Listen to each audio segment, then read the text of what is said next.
Hello, నేను doctor Vaggu Anand Kumar, consultant dermatologist, aesthetic physician and hair transplantation surgeon, KIMS hospital Secunderabad.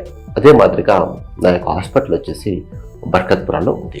అయితే ఈ యొక్క ఫేస్ మీద ఉన్నటువంటి నలుపు పిగ్మెంటేషన్ కోసం, అంటే ముఖ్యంగా మెలాస్మా కావచ్చు, రీల్స్ మెలనోసిస్ కావచ్చు, లైకెన్ ప్లానస్ పిగ్మెంటోసిస్ కావచ్చు, ముఖ్యంగా పిగ్మెంటెడ్ డిమార్కేటెడ్ లైన్స్ అంటాం, పీడియల్ లైన్స్ అని చెప్పేసి అంటూ చాలా కామన్గా చూస్తూ ఉంటాం. ఇది ఫేస్ లోపల చాలా మందిలో చూస్తూ ఉంటాం.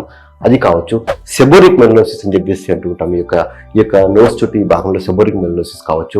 తర్వాత మెడ పైన ఉన్నటువంటి అకాంతోసిస్ నైగ్రికెన్స్ కావచ్చు, చంకల్లో ఉన్నటువంటి పిగ్మెంటేషన్ కావచ్చు, తర్వాత ప్రైవేట్ ఏరియాలో ఉన్నటువంటి నలుపు కావచ్చు, అది అదర్ బాడీ ఏరియాలో ఉన్నటువంటి నలుపు పిగ్మెంటేషన్ కావచ్చు.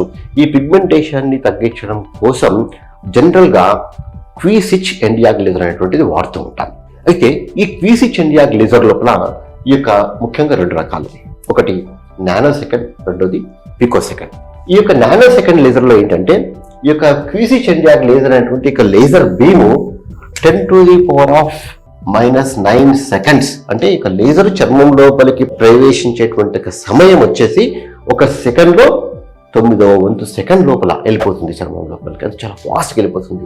అదే పికో సెకండ్ లేజర్ వచ్చేసి 10⁻12 సెకండ్స్, అంటే ఒక సెకండ్ లోపల 12వ వంతు, అంటే 1/12 సో ఇంత టైం లోపల ఇది చాలా ఫాస్ట్గా సెకండ్లో వెళ్ళిపోతుంటుంది.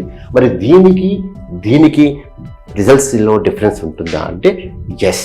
మరి ఇది ఎలా పనిచేస్తుంటుంది, ఇది ఎలా పనిచేస్తుంటుంది అంటే ఇది వచ్చేసి దీన్ని ఫోటో థర్మల్ ఎఫెక్ట్స్ అంటాం. అంటే ఏంటంటే ఈ యొక్క లేజర్ బీమ్ వచ్చేసి ఈ యొక్క చర్మం మీద పడినప్పుడు ఈ యొక్క లేజర్ వచ్చేసి ముఖ్యంగా ఈ పిగ్మెంటేషన్, సపోజ్ ఈ పిగ్మెంటేషన్ అనుకుందాం, ఈ పిగ్మెంటేషన్ హిట్ చేస్తుంది.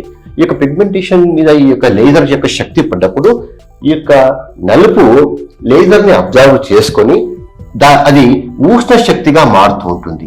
ఉష్ణ శక్తిగా మారేసి ఈ యొక్క ఉష్ణ శక్తి వలన ఈ యొక్క పిగ్మెంటేషన్ అనేటువంటిది నాశనం చెందుతుంది, డిసిగ్మెంటేషన్ అవుతుంది. ఉదాహరణకి ఈ పిగ్మెంటేషన్ ఒక రాయితో పోల్చండి, ఒక బండరాయితో పోల్చండి. బండరాయితో పోల్చినప్పుడు ఈ యొక్క లేజర్ శక్తి వచ్చేసి ఈ యొక్క బండరాయిని హిట్ చేసింది అనుకుందాం. బండరాయిని హిట్ చేసినప్పుడు ఈ బండరాయి వచ్చేసి ఈ యొక్క లేజర్ని అబ్జర్వ్ చేసుకుని అప్పుడు అది ఉష్ణ శక్తిగా మారి ఆ యొక్క ఉష్ణ శక్తి వలన అది ఒక చిన్న గులకరాళ్ళ మాదిరిగా నాశనం కాబడుతుంది. ఇది ఈ యొక్క నానో సెకండ్ లేజర్ లోపల. అదే పికో సెకండ్ లేజర్ లో అనుకోండి, అదే లేజర్ శక్తి ఇది 10⁻⁻9 సెకండ్ లో వస్తుంది.